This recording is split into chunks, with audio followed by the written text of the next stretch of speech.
Still Poddable, still Poddable. The Boston Celtics still Poddable, still Poddable. Oh yeah. Still Poddable, still Poddable. The Boston Celtics still Poddable, still Poddable. Banner 18. J. King Game bigger than the B-Rob. Still Poddable, still Poddable. The Jay-Z White indicator love. Still Poddable, still Poddable. The kids are legends to go. Still Poddable, still Poddable, still Poddable. The Boston Celtics still Poddable, still Poddable. Oh yeah.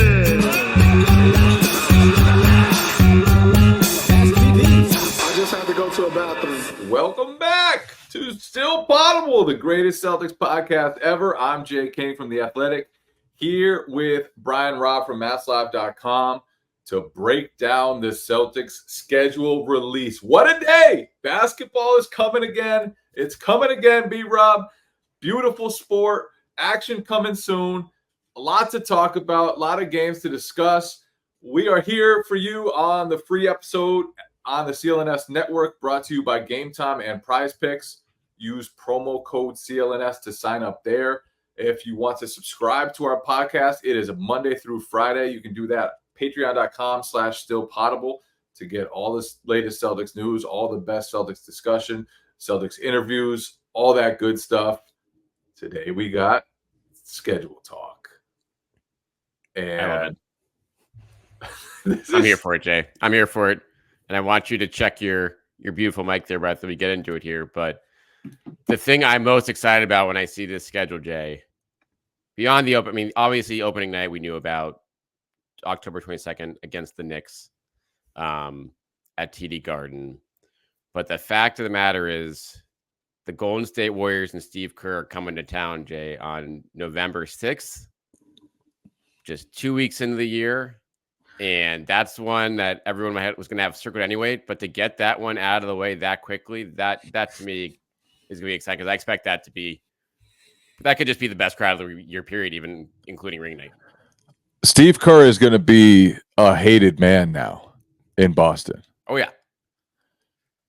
I wouldn't have expected that going into the Olympics, but now the crowd is going to let him have it. It's too bad Jason Tatum is not a vindictive guy. It's too bad he's not into stirring up drama, because if he were, and if he were honest about how he probably felt about his DMPs and his limited playing time in the Olympic run, then that would be an even juicier game. But instead, Tatum usually takes the high road, almost always stays drama free, and he probably won't say anything about his personal feelings about Steve Kerr in that whole situation. We'll just kind of have to guess that he's probably a little mad, and who knows, maybe he'll go out and try to have 60. If he goes nuts in that game, do you expect him to take any type of a jab at Kerr? If they and even coming off of last season, like with the treatment they gave Jaylen Brown in that game when they didn't even guard him, and the Celtics just ripped apart the Warriors.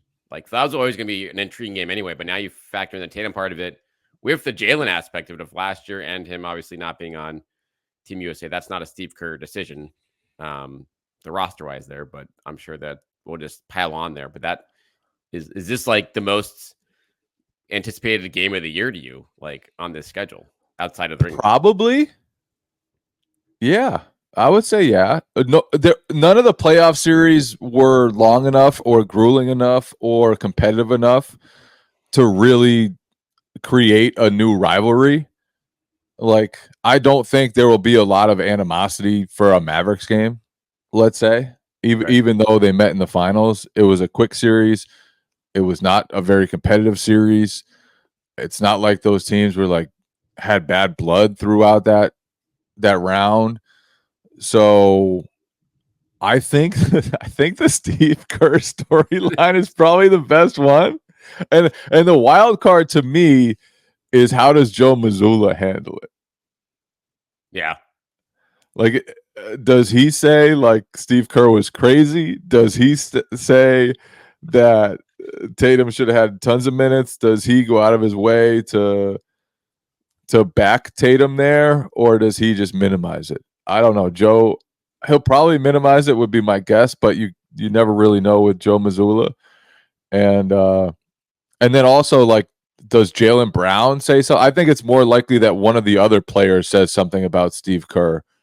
Maybe Jaylen would be, because Jaylen can be outspoken at times, and he could lump in the way that the Warriors guarded him last season and be like, look, this idiot decided not to guard me at the 3-point arc, and I just lit them up and we won by 9,000 points.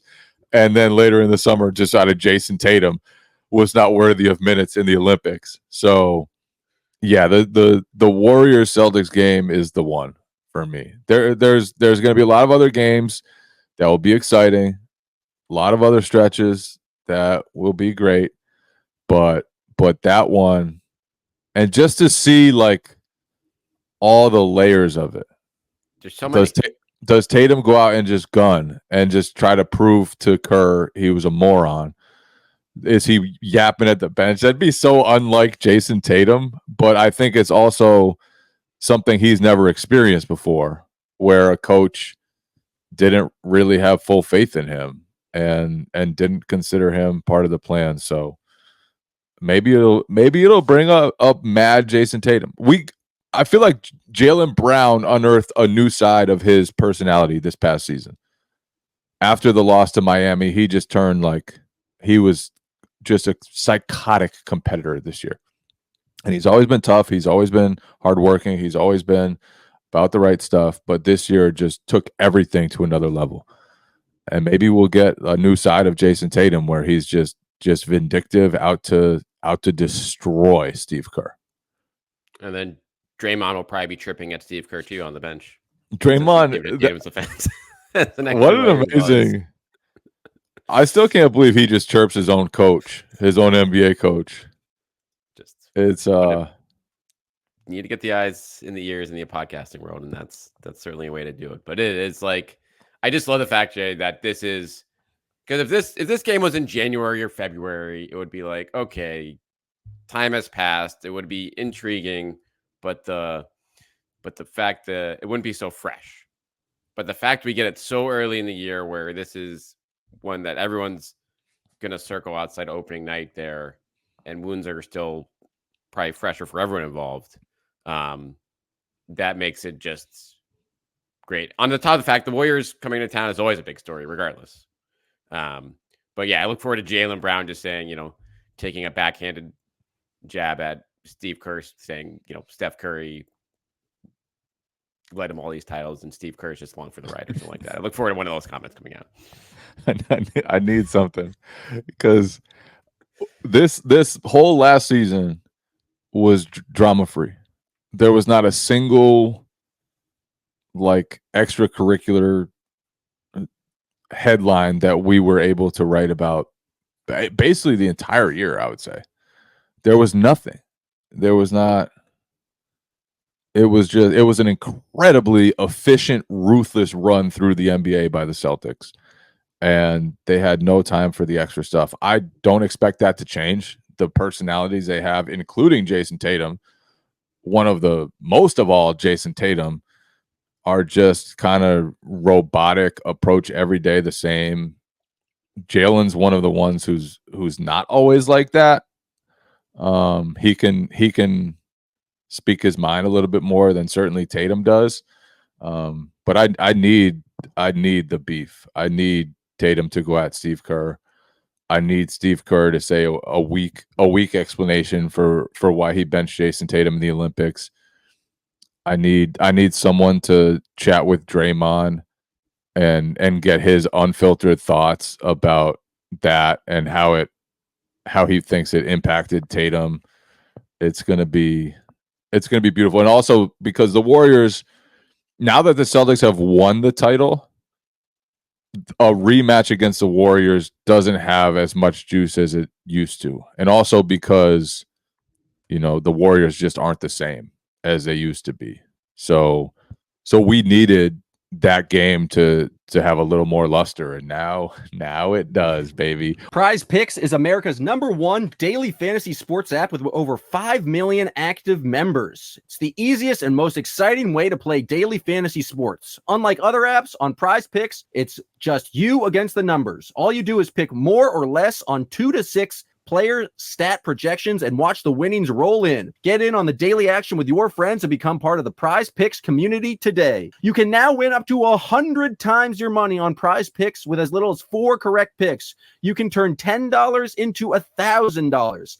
Sign up today and get $50 instantly when you play $5. You don't even need to win to get the $50. It's just a bonus, a guaranteed bonus. Sign up for Prize Picks. It's a lot of fun, especially with the football season starting off. There's going to be so many different games and for you to pick on, for you to play.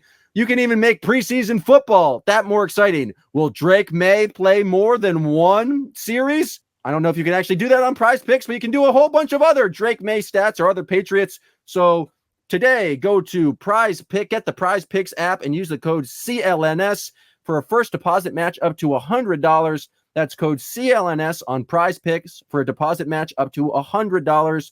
Prize Picks, run your game. What else stood out to you about this schedule? Whether it's a game, a stretch, whatever. Yeah, I think just looking at the early part of the season, Jay, I think this Celtics caught a little bit of a break here because we know Kristaps Porzingis is going to be out through November and probably into December as well. And the Celtics schedule in the first 6 to 8 weeks here is just very manageable. It seems like, you have the Knicks on opening night. You have a couple home games against the Bucks and the Warriors and stuff. But by and large, no tough road trips, barely any tough road games, period.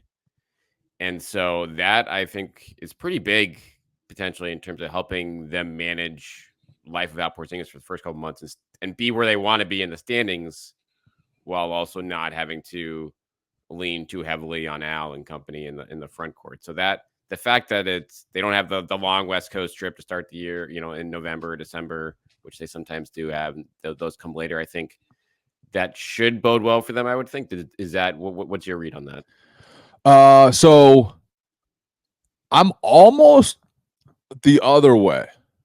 Like, they showed enough without Porzingis this season, including during the playoffs when they just rolled everybody while he missed most of the playoffs, that I wouldn't be worried if I were them entering the season with a center rotation of Horford, Cornette, Tillman, Nemi. I think they'll be fine in those games. The portion of the season that could get dicey for me is when he comes back. I think it could be tough to reincorporate him. And I think obviously they play a different style when he plays, and not being able to work on that throughout the preseason, not being able to work on that in training camp, not being able to work on that in the early part of the regular season. Once you have to reincorporate the post-ups, once you have to just involve him, he's probably going to be coming off the bench, probably going to be on a minutes restriction when he first comes back. So I think the worst they play, or not necessarily the worst they'll play, but there will be more challenges to bringing Kristaps back, at least initially, than having him gone early in the season. So if I were them, I would have wanted that smooth sailing after he comes back. I think it's really interesting for you because you're right. Like there will be no worse time on the schedule for him to come back than January, which is just an absolute bloodbath of a month of a schedule with 2 long road trips and pretty much all the Western Conference contenders, being faced on those trips like that. It's weird to have the 2 long road trips in a month span. 3 weeks. Like, that's just a brutal, no matter how you slice it, that's brutal. And to have 2 trips like that period in a month, and to have it, you go pretty much like the Central America, middle of the country, Western Conference road trip, and then follow that up with 4 games and 6 nights against the Warriors, Lakers, Clippers, and Mavs. That's just some tough sledding right there. And like you said, if Porzingis is coming back during that stretch, like figuring out how to integrate him while also trying to navigate that will be certainly a challenge to say the least. Yeah, and certainly like sitting him some nights. Right. How they navigate the Horford thing this season is going to be interesting, because this past year, part of it was that, you know, they had Porzingis. Part of it was that they just had, I don't want to call it an easy year because it's hard to be as good as the Celtics were, but they were good enough. They were able to just kind of pace things. But kind of minimizing Al Horford's role, or not like stretching him out too often, I thought was a big part of last season. And just making sure that you don't put too much on his shoulders, which I thought the previous season they had to, and they did when Robert Williams was out. So how do you get Al Horford rest? How much do you play Al Horford when Kristaps is out? How many times do you give him just a night off on back-to-backs? And what do you do when he does? Is it just Cornette starts and Nemi or Tillman come off the bench?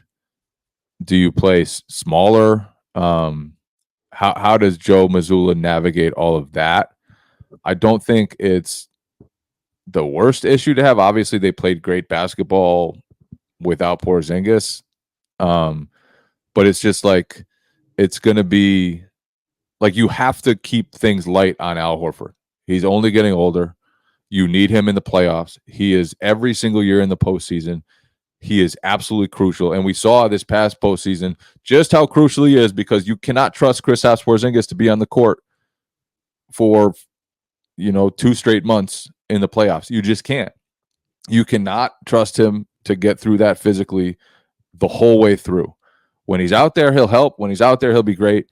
But if you expect him to play, 25 or 30 games in a 2-month span, I think you'll be disappointed. I think he'll probably deal with something.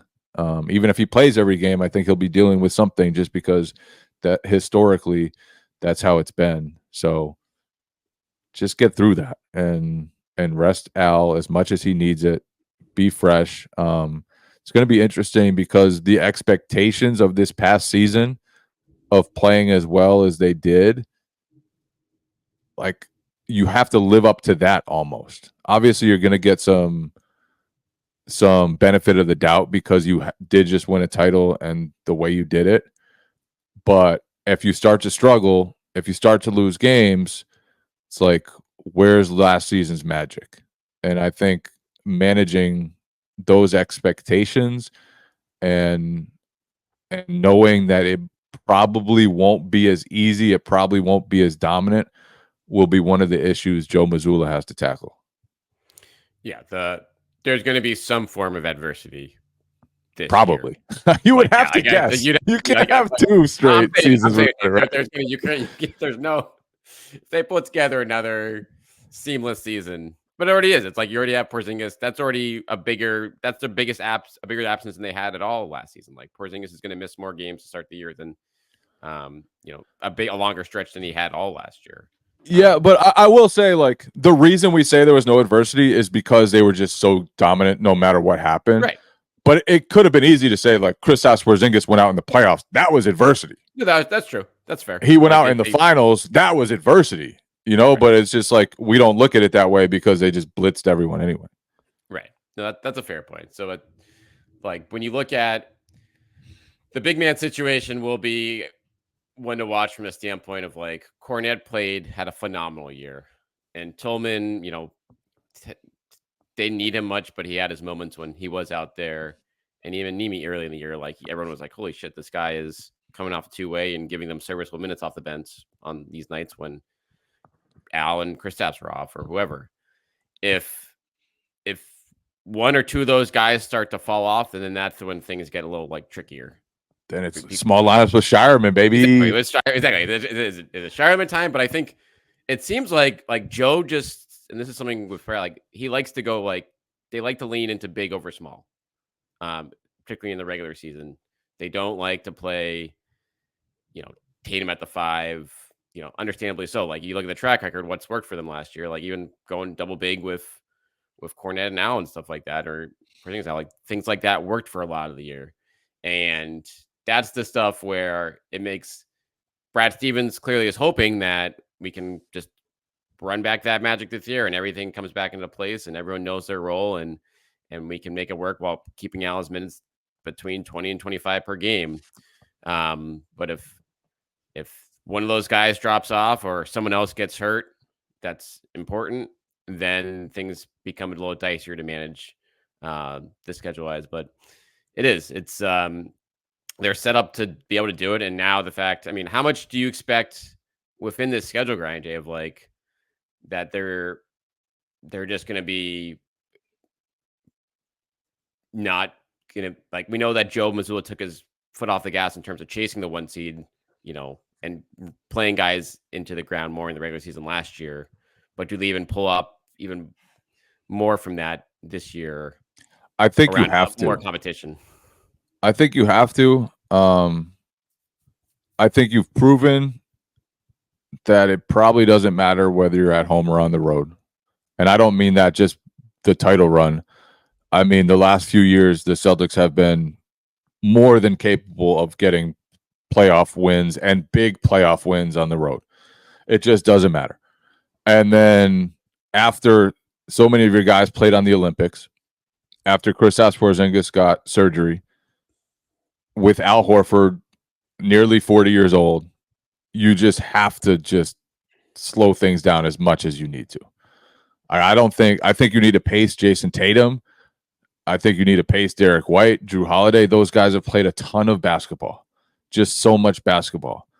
And Tatum, like, he hates sitting. He hates not playing 40 minutes in a game. He hates it. But I think you need to find him nights. I think you need to find nights where you get him 32 minutes. I think you need to find him nights where you just don't play him at all. I think you need to get him on board with that, just because of how much basketball he's played. Or I guess he didn't play that many minutes. Steve Kerr took care of that, though, for them. Like, I'm looking out for you guys. Maybe Kerr was just doing Joe Mazzulla a solid. Who knows? But seriously, like, I think with all those factors, the championship hangover of just like, you won the championship, you don't have that motivation anymore.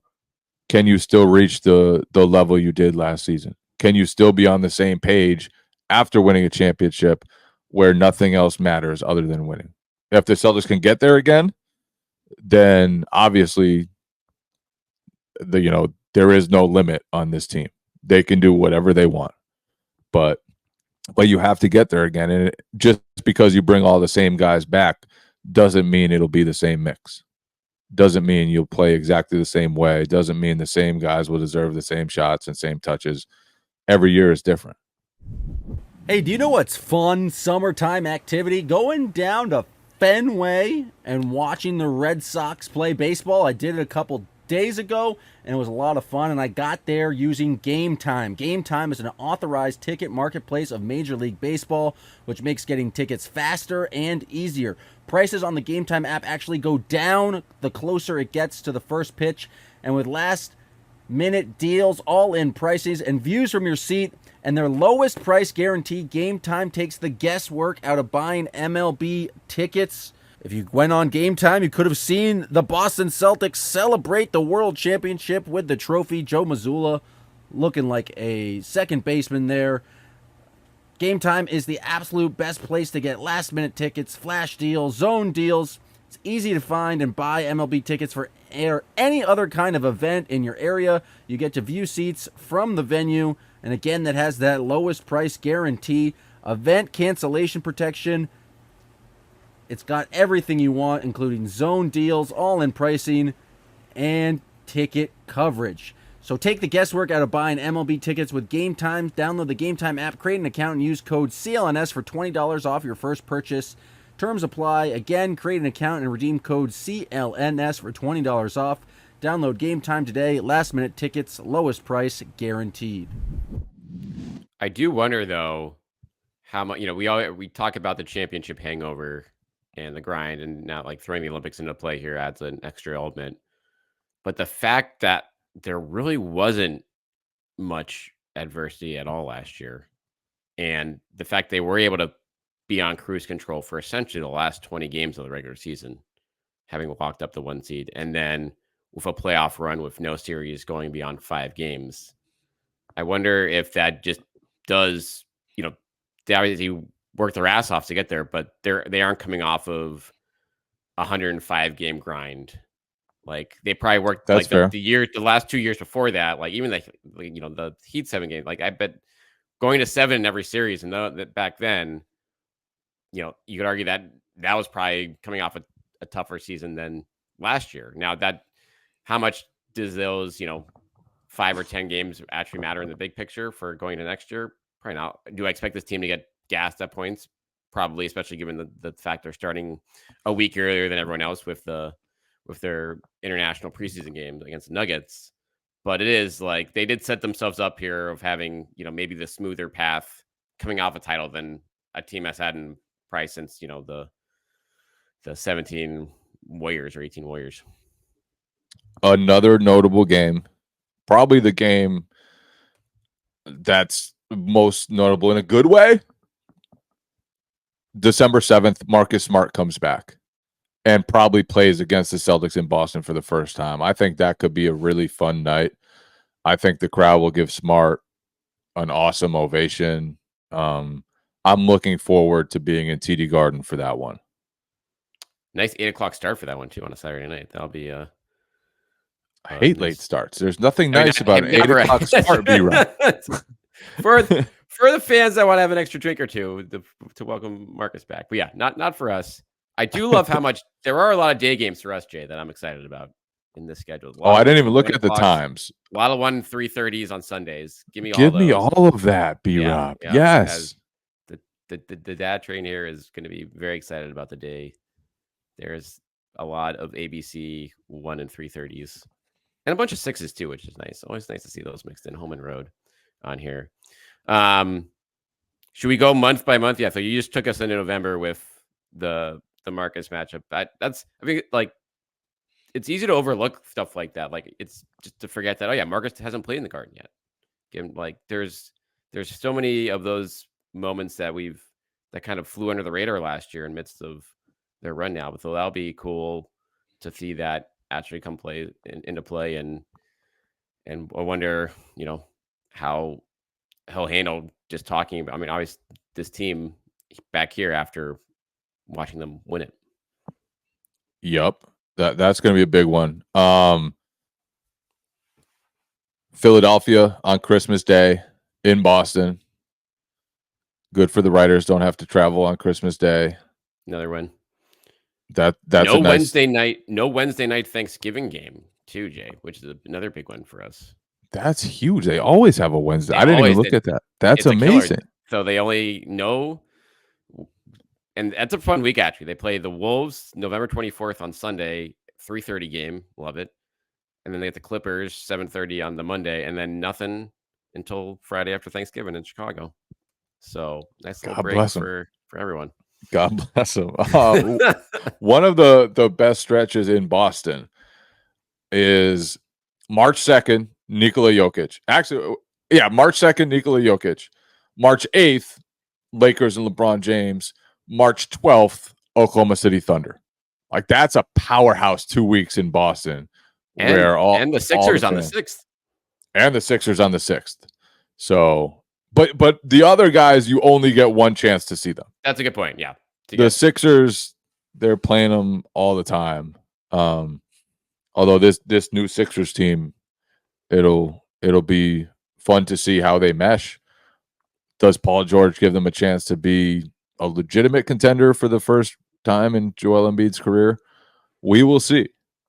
Does Joel Embiid go on a F Steve Kerr tour just like Jason Tatum might? Could be. I don't know.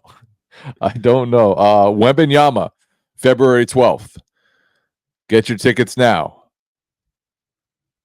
He didn't play in Boston last year, right? That would be his first time in Boston playing. Yeah, he didn't play that game. That'll be a big one. Gotta get what else? What else you got here?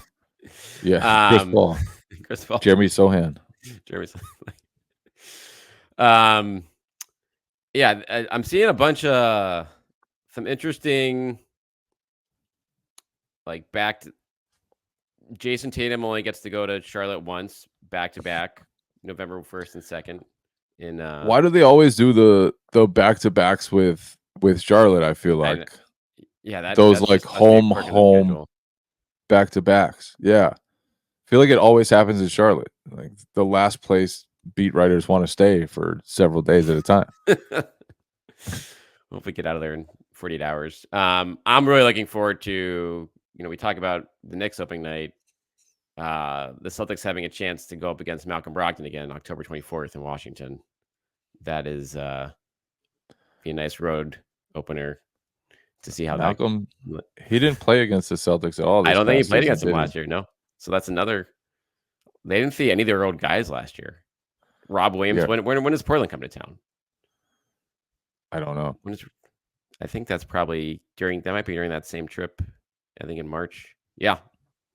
Wednesday, March 5th, right after Jokic comes to town, Rob Williams maybe have a chance to come to take the floor at TD Garden. Add another one to that one. That's a big stretch. Yeah. What a stretch. But for you, in your mind, which is, if you have to peg what's the toughest road trip of the year right now, out of that, the early January, the late January and the West Coast, and then you have this end of March odyssey, another 6-game road trip through 3 different time zones. I think they had something similar last year, but now this is all against West teams. Like, what do you expect to be, if you had to choose one of those to be the toughest one? What's your the longer one is always the toughest one to me. The more miles are on your body, the tougher it is. I remember going into last year, was it December or January, when the Celtics just played like game after game after game. There was no rest, and they actually got through it okay. But like the rest of the year, they had like a 12 net rating, and that month they had like an 8 net rating, and it was like very clear that they were not at their best, just kind of slogging through it compared to their normal standards. And it was just kind of like, actually the schedule is brutal. Like, I think when you watch it on TV, it's easy to just think, how can these guys not get up for it? How can they not just be ready to play 48 minutes, even if it's a back-to-back once a day? Like, and then you go through the travel a little bit, and it's like, oh my God. Like, I'm fucking exhausted sitting there watching the 4th game in 6 nights. Like, I can barely, like, I have to set like 7 alarms to wake up in the morning so that I don't miss my flight. And then I'm just crushing like 19 coffees so that I can stay awake for the game at night. And then you realize, like, oh wow, this travel stuff is really, really difficult on bodies. It's really, really difficult mentally. And so I'll go with the longer one. That one's going to be the tougher one. Although the 4-game trip with Timberwolves, Rockets, Thunder, and Nuggets is a pretty tough one, especially if the Rockets take a step forward with some of their young talent. Yeah, that could be the 3 best teams in the West, and then a Houston team on the rise. Yeah. But yeah, I'm with you on the March. Like, the Celtics will play 1 home game, Jay, in a 3.5 week stretch from the end of March. Like, from March 13th crazy to April 1st, they'll play 1 home game in there and 8 road games. So they're gonna be bouncing all over the place, playing in 3 different time zones on that trip. The trip last year, they at least had, they had whatever the 5 random days in Atlanta with 2 games spread out like over 4 days in that stretch. But this time they're just bouncing around the whole way. So that'll be one where ideally they've taken care of business in the standings at that point of the year, because they obviously they were trying to win plenty to the end last year, but the pressure wasn't on. They were in firm control for essentially for like 5 months. Yeah, for 5 I think from the All-Star break they had it locked up. But so hopefully Joe Mazzulla doesn't tear his meniscus again after 2 tough losses on that trip like he did against Atlanta last March. I also want to see the Bucks game. I want to see whether the Bucks can kind of get it together this season with Doc in place for a full off season, a little bit better at least rotation with a little more athleticism, a little more two-way talent. When you have Giannis, when you have Middleton, when you have Dame, like they never pieced it together last year, but I wouldn't count that team out yet. So I look forward to seeing them. I think that one's in October 28th, I believe. Fourth game of the year. Yep. Yeah. Actually, you see, we got 3 Bucks games, Jay, before December 7th. So they're not going to, like, Porzingis might not see the Bucks this year, period, in the regular season. We'll see when this, I assume they're going to play him in a 4th game down the line. But if that's on a back-to-back or something like that, which Celtics-Bucks games have a tradition of being, that he might not get a sniff of them until the playoffs are. Actually, they might be done. They might only play each other 3 times this year. That's an interesting little wrinkle there. Is there any other team from Miami, either conference? I want to see Miami. Yeah. Yeah, that's always a competitive game. Those two teams, I don't know if dislike is the right word, but there's enough history there that those teams, they both bring it, and they both want to beat each other quite a bit. So I'm into that. Yeah, there's a lot of like pretty interesting teams, at least. There's a lot of pretty uninteresting teams, I guess, as well. And it doesn't help that normally every year, like the teams with the top 3 or 4 picks, you're like, ooh, I can't wait to see that team. Man. You know, I can't wait to see Victor Wembanyama. Like, it's going to be cool to see Chet Holmgren in person or whatever. Now it's like, I could do without Alex Sarr and Reza Shea and all these guys. Like, yes, they just don't think they're going to do it for me. Yeah, I'll take Reed Shepherd, but I'll be. Yeah, Reed Shepherd. Give me some Reed Shepherd. Give me all the Reed Shepherd. I'm a little intrigued to see but no. I'm intrigued to see a little bit like the remade Clippers and Warriors, just from a curiosity perspective of like, are the Clippers just going to be a middling play-in team, or is the supporting cast that they brought in going to be able to do enough? And is Kawhi going to be able to, actually play 60 games for a change? And the Warriors too, like they made a lot of, I don't know if they're good changes. They made a lot of interesting changes after that. I think the Warriors will be better. I don't know whether they'll be good enough, but I think they should definitely be better, especially if they get steps forward from Podziemski and Kuminga. Yeah. Which I think is possible. I like Podziemski a lot, the way he plays. Kuminga, like when he's on, man, he looks good. So, and then I liked some of their additions too. Yeah.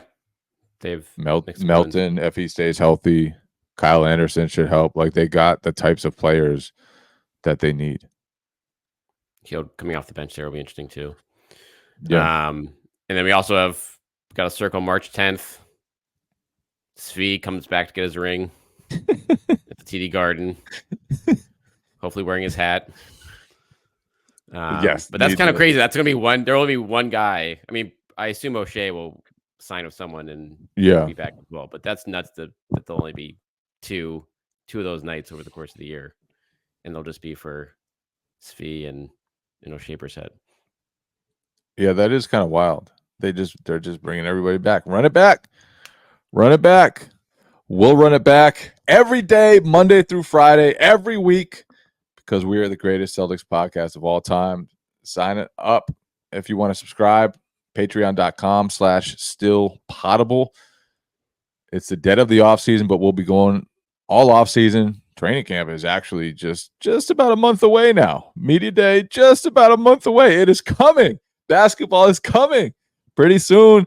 Jason Tatum will be cussing out Steve Kerr on the Warriors sideline as the Celtics get off to some kind of start. Maybe it'll be great. Maybe it won't be. Maybe they'll have a championship hangover. Maybe they won't. We'll see. We'll be talking about it all.